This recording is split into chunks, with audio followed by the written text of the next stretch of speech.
I just wanted to check on any injury updates, Frank. I've got a list, or you can go through it yourself, whichever's easier. Go on, you can go through it if you want. I'll tick them off. Yeah. Okay. Ben Chilwell. Ben Chilwell's not ready for the game. And Christian Pulisic. Christian Pulisic is not ready for the game. Similar to Ben, hopefully we hope that they're training and progressing over the next week or so. Hakim Ziyech. Hakim Ziyech is also not ready for the game. Same story. Not sounding good, is it? Timo Werner. Timo Werner's fit. Okay. And in terms of Thiago Silva, is there any chance we can see him against Liverpool? No, Thiago has been training with us for the last 3 or 4 days, and we're just working with him on his fitness at the moment. So Liverpool will come too soon for him. So is Liverpool an early chance, a very early chance for you to make a statement, or you Chelsea to make a statement? I don't feel like it's the game of making a statement. I think it's second game into the season. We have one win, which was a hard-fought win at Brighton, in a game where we were probably in pre-season zone in terms of our fitness because of the situation of how we haven't had players or quarantines or international breaks. So now we take on what were the best team in the country last season, and it's a nice challenge for us to go head-to-head with them. I think we played pretty well head-to-head with them last year. Maybe not always getting the right result we felt we deserved. So it's a challenge for us to try and get 3 points. It's simple as that against a very good opposition.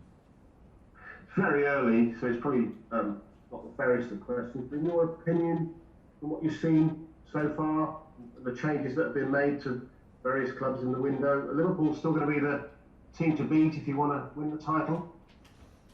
I don't want to comment on favourites to win the title. I think that's probably a job more for people who work in and around football and pundits maybe. But for me, it's very clear to understand the quality of Liverpool and Manchester City. Over the last few seasons, they have pulled away, but there are a lot of clubs in and around that are progressing and always moving forward. So I think it's going to be competitive up there. Of course, those two are fantastic teams.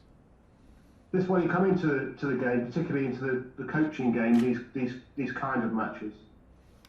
Yeah, I mean, for sure. I think as a player, I always felt that the adrenaline and the feeling for a game of this level with a team as good as Liverpool would always put more in the game. And as a manager and a coach, you understand that yourself. Not only are we going up against a great team, I'm going up against a fantastic coach.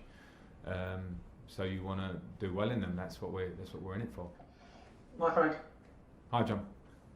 What's your impression been of Thiago Silva this week? Do you think he's the player who can turn into that leader that you've possibly been looking for both on and off the pitch? Yeah, he's certainly a leader. He's not going to sort of turn into a leader. I think he'll bring that with him by nature, and he doesn't speak the language that great, which is something that we will work on very quickly. But we have a lot of players in the squad who are multilingual, can help with that. But by presence, by attitude in training, by the quality of the player, he of course will command respect, and I look forward to having him around. He seems already very engaging and intent on trying to help the team, and that's all you can ask for as a coach. On the Liverpool game, there does now seem to be quite a lot of needle in these matches. It probably went back to when you were a player, obviously you and Jürgen on the touchline in the last game. It does appear to be turning into a major rivalry now, doesn't it, Chelsea-Liverpool? I don't know. It depends how much you want to make of it. I think if you're two teams that are pushing and driving and trying to be successful, we had it in our years probably where I was a player here. Chelsea were competing to win the leagues. Liverpool not so much. In the Champions League, we drew each other a lot, and those games are ultra competitive, and they were all very difficult for us always. In the modern day terms, it looks slightly different because of the last few years where Liverpool have been fighting at the top of the league, and last year they win it. So competition like that, where we're now in a position where we're trying to improve and trying to close that gap, means that we're both squads, both coaches, both clubs and fan bases, etc., that are very driven to try and win, and that's what the Premier League is all about. And how big a challenge is it for you to try and get the balance right in your side, given now all the assets that you have at your disposal?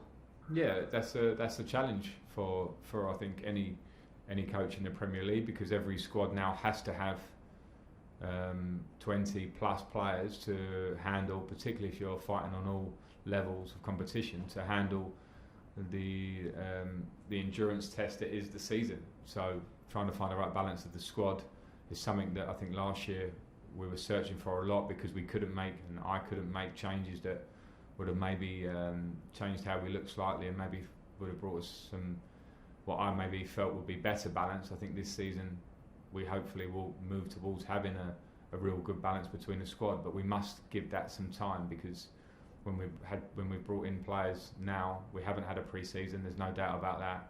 It will take some time to get the team working in the direction I want it to. Yeah, hi Frank, how are you? Hi Moose, yeah, good, thanks.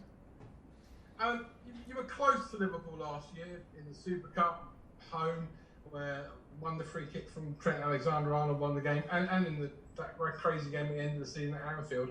How much closer do you think you're going to be this season, albeit, as you've just said, you haven't had much of a pre-season, from what you saw at Brighton?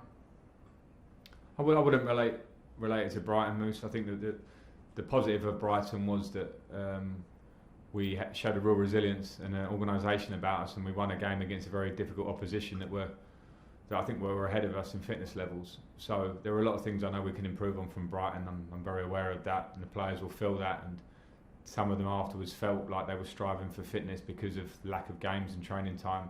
So I think there's a long way to go before we start to compare where we were last year, where we are this year, particularly with a team like Liverpool. They were the outstanding team last year. We competed in every game. You missed out the FA Cup game there where we won against them, but against Liverpool, they're always going to give you a really tough match. They're there where they are for a reason last season. So we'll have to push the limits to try and close that gap. That's the challenge that's in front of us. Jürgen Klopp today has played down that there's any animosity between you and him. Says he only sees you a couple of times a year, and he's sure you're a really nice bloke. I mean, it does seem to be that people are making the most of this little clash you had on the sidelines last season. Yeah, I suppose they are. That's probably the nature of the world that we live in.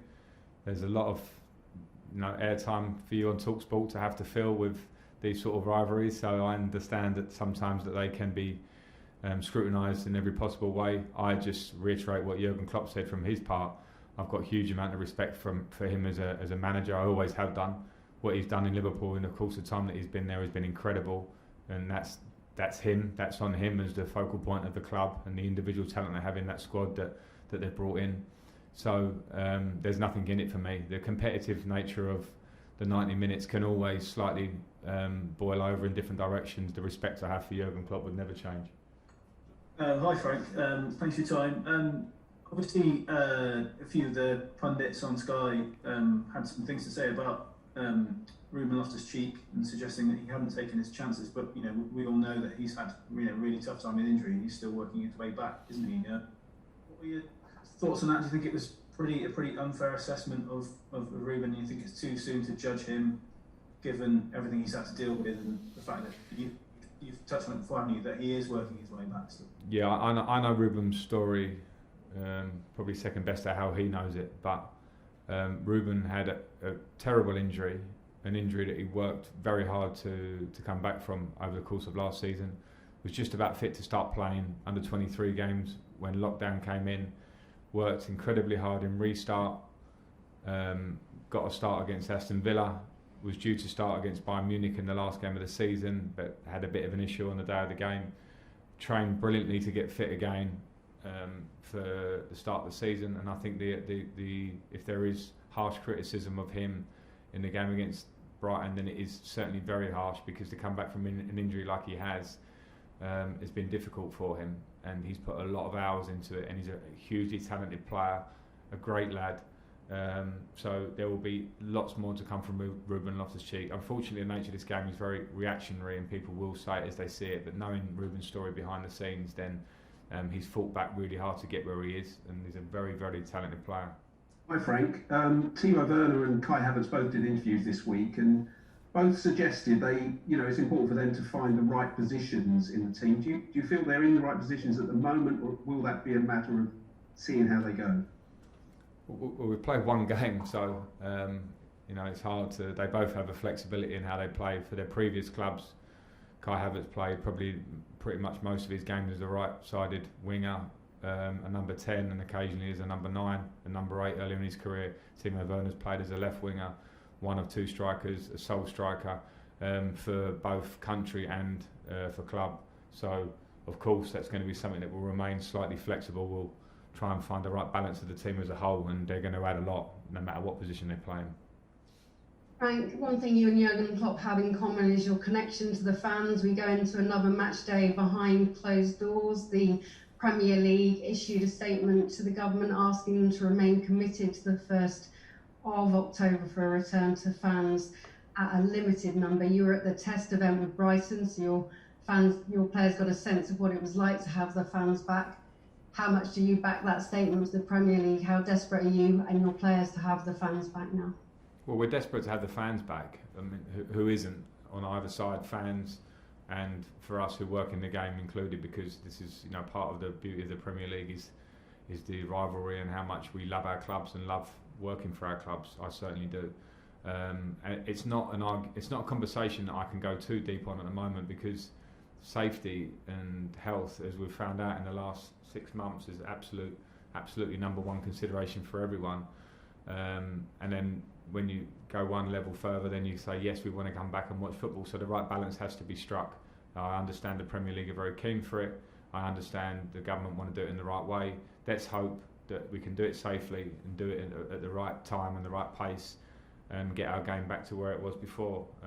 That's, you know, as I say, that's probably about as much as I can say on it.